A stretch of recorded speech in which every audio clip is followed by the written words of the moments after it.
China ha acelerado la compra de oro y ha reducido su exposición a la deuda soberana de Estados Unidos y de la eurozona.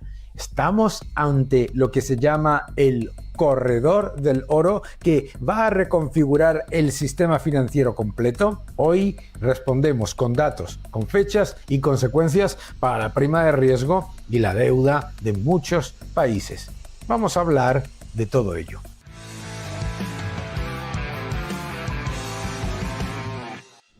El oro está sufriendo una pequeña corrección. Inmediatamente han saltado todas las alarmas, pero la realidad es que los países emergentes y particularmente China siguen comprando más oro que nunca.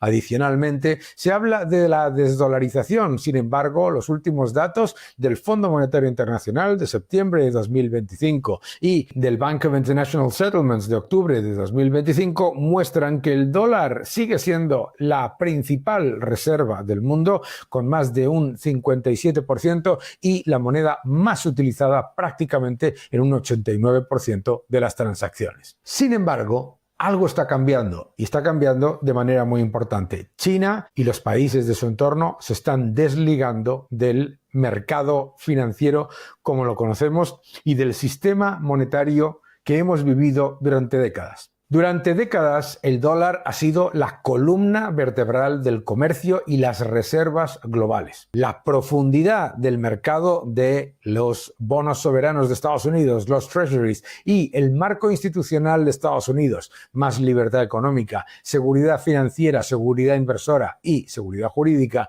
sostuvieron la hegemonía. Pero la congelación de reservas rusas tras 2022 elevó una pregunta incómoda en muchos países del mundo. Si un activo puede inmovilizarse por decisión política, ¿sigue siendo libre de riesgo? Claro, inmediatamente hubo un cambio importante. La congelación generaba dudas, pero la confiscación que se ha acordado por parte de la Unión Europea genera mucha más preocupación. En paralelo, el oro ha ido marcando niveles superiores en 2025, llegando a los $4.300 y moviéndose alrededor de los 3.800 a 4.000.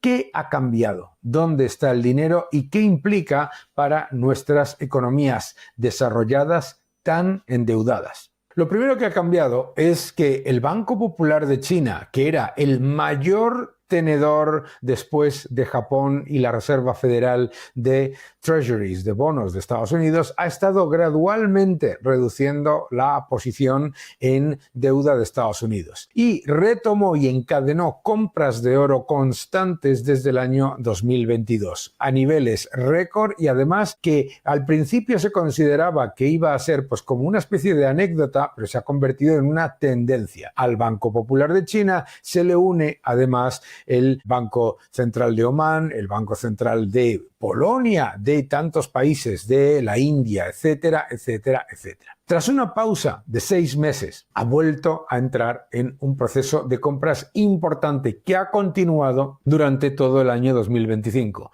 con procesos en los que va comprando un poco más, dando esas reservas, dejando esas reservas como consolidadas y luego buscando nuevas compras. China, por otro lado, ha recortado significativamente su tenencia de bonos del Tesoro estadounidense, bajando desde unos $3 billones en el año 2008 a unos datos que ahora mismo muestran que China se encuentra por detrás de Japón, por detrás de Reino Unido en términos de lo que es la tenencia como extranjero, es decir, que no sea la Reserva Federal o los propios tenedores de deuda de Estados Unidos. ¿Significa eso que se ha reducido la demanda global de deuda de Estados Unidos o que se ha reducido la demanda extranjera de deuda de Estados Unidos? No.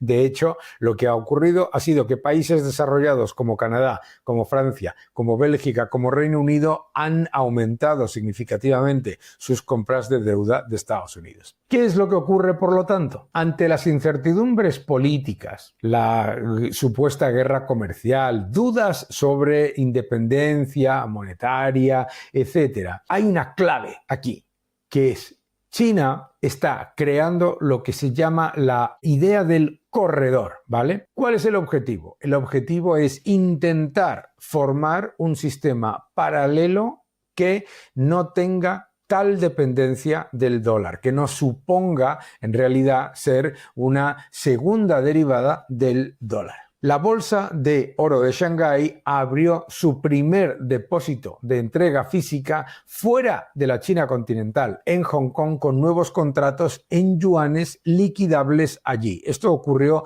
en junio de 2025. Esto crea una infraestructura que empieza a ser naciente real para el comercio y la custodia vinculada a la moneda local de China. Datos incuestionables.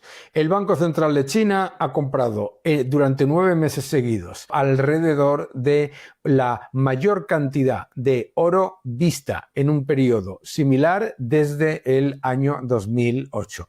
Según datos oficiales y del World Gold Council, ha estado ampliando cada mes, todos los meses, sus compras de oro. China ha reducido su posición en deuda de Estados Unidos a alrededor de 730.000 millones. No es una cantidad pequeña, pero es el nivel más bajo desde 2008. Reduce exposición a deuda de Estados Unidos, amplía exposición a oro y ya tiene unas reservas de oro oficiales que suponen como mínimo el mayor nivel, prácticamente el 18% de sus reservas totales. Esto es absolutamente claro. Adicionalmente, el oro se ha movido entre los 3.500 y los 4.300 y ha subido constantemente de precio ante la presión de la demanda de los bancos centrales del mundo. No solamente el de China, India, Polonia, Omán, Emiratos, etcétera, etcétera. Muchos bancos centrales que van comprando más oro y reduciendo exposición no solamente a la deuda de Estados Unidos, sino a la deuda de la eurozona. Muy importante. Lo primero que cayó como segundo activo de reserva del mundo fue la deuda de la eurozona. Esto es muy importante. ¿Qué es esto del corredor? El corredor tiene una pieza verificable, es una pieza absolutamente clave. El depósito y contratos de la Bolsa de Oro de Shanghái en Hong Kong con un dato absolutamente evidente. Ya se pueden comprar activos y comerciar en oro respaldado por también contratos en moneda local. El objetivo de este corredor es que la frustración del gobierno de China, que ha visto que la demanda global de su moneda local no aumenta a pesar de que la economía china se fortalece, el objetivo central es que pueda encontrar los clientes distintos elementos para poder tener exposición tanto al comercio en moneda local china como en exposición a oro. Absolutamente clave. Sin embargo, en los medios de comunicación se habla de esto como desdolarización y los datos dicen exactamente lo contrario. El mundo no ha visto una desdolarización, ha visto una redolarización. Si miramos los datos del Fondo Monetario Internacional, el COFR, en reservas asignadas está en el 57%. Es decir, que es más del 57,7% ajustado por divisas. Por lo tanto, no ha habido ni un colapso ni una erosión, ni siquiera un rebalanceo en cuanto a la utilización del dólar como moneda de reserva. Segundo, en las transacciones internacionales, según el Bank of International Settlements, más del 89% se hacen con una pata en dólares, absolutamente clave. El Fondo Monetario Internacional, el Bank of International Settlements, todos muestran los datos de manera incuestionable. Por lo tanto, no estamos viendo una desdolarización, sino que algunos países están rebalanceando su exposición para poder dar un poco más de oxígeno a su moneda local. En el caso particular de China es muy evidente. Ahora, ¿por qué es esto importante y por qué es importante el corredor? Si un gran tenedor como China sustituye gradualmente bonos del tesoro por oro, cambia la composición del ahorro oficial mundial. No es una demolición del dólar, pero sí un aumento de un colateral alternativo, que es algo muy importante y muy sano para Estados Unidos. Por lo tanto, Estados Unidos debe ponerse las pilas y hacer, como está haciendo, reducir el déficit y reducir el gasto público.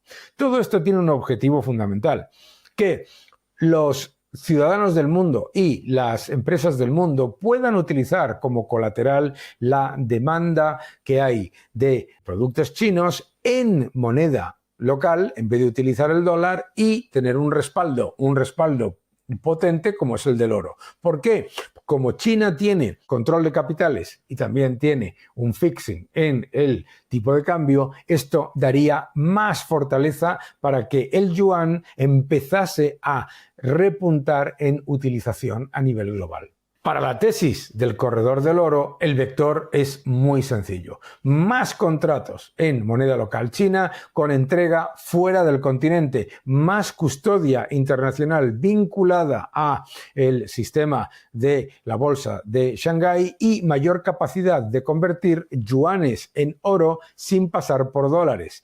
¿Equivale eso a una red de los países BRICS que amplíe bóvedas coordenadas y permita que creen una moneda propia? A día de hoy, nada de eso está verificado, pero ojo, mucha gente piensa que el objetivo es crear una moneda entre los países de los BRICS, Brasil, Rusia, India, China, Sudáfrica, etcétera. No, todas estas acciones de China lo que nos dicen es que lo que China estaría buscando no es crear una moneda aparte, sino yuanizar, utilizar más el yuan en comercio internacional con sus socios. Por lo tanto, no es una desdolarización, sino reyuanizar algo la economía china y la economía global, que es significativo. Para Estados Unidos, se había comentado que se podía generar un enorme aumento de las primas de riesgo y un enorme aumento del coste de la deuda de Estados Unidos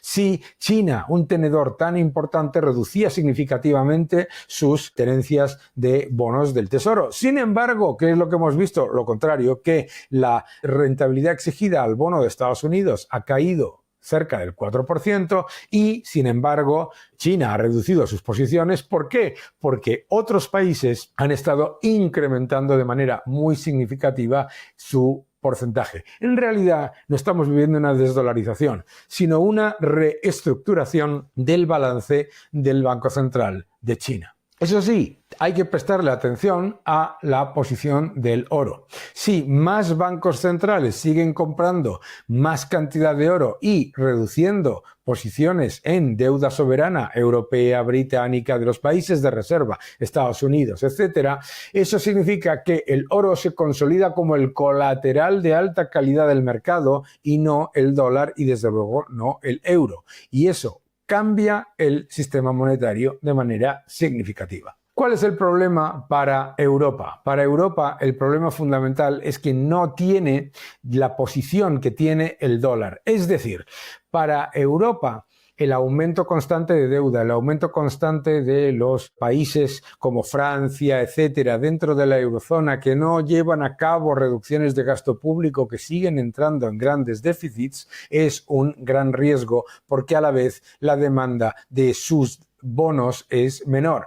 En el caso de Estados Unidos, la intencionalidad es que Estados Unidos lleve a cabo un proceso de reducción del déficit y de reducción de los desequilibrios por gasto público, pero a la vez que a través de stablecoins y a través de otros instrumentos, la utilización del dólar no solamente siga fortaleciéndose como ha ocurrido, sino que se fortalezca mucho más. Es decir, fíjate qué interesante, el corredor del oro de China en realidad no es tanto un riesgo para el dólar estadounidense como un riesgo para el euro, porque si la utilización del yuan aumenta, contra lo que va a caer es fundamentalmente contra la utilización del euro, que es una moneda altamente exportadora.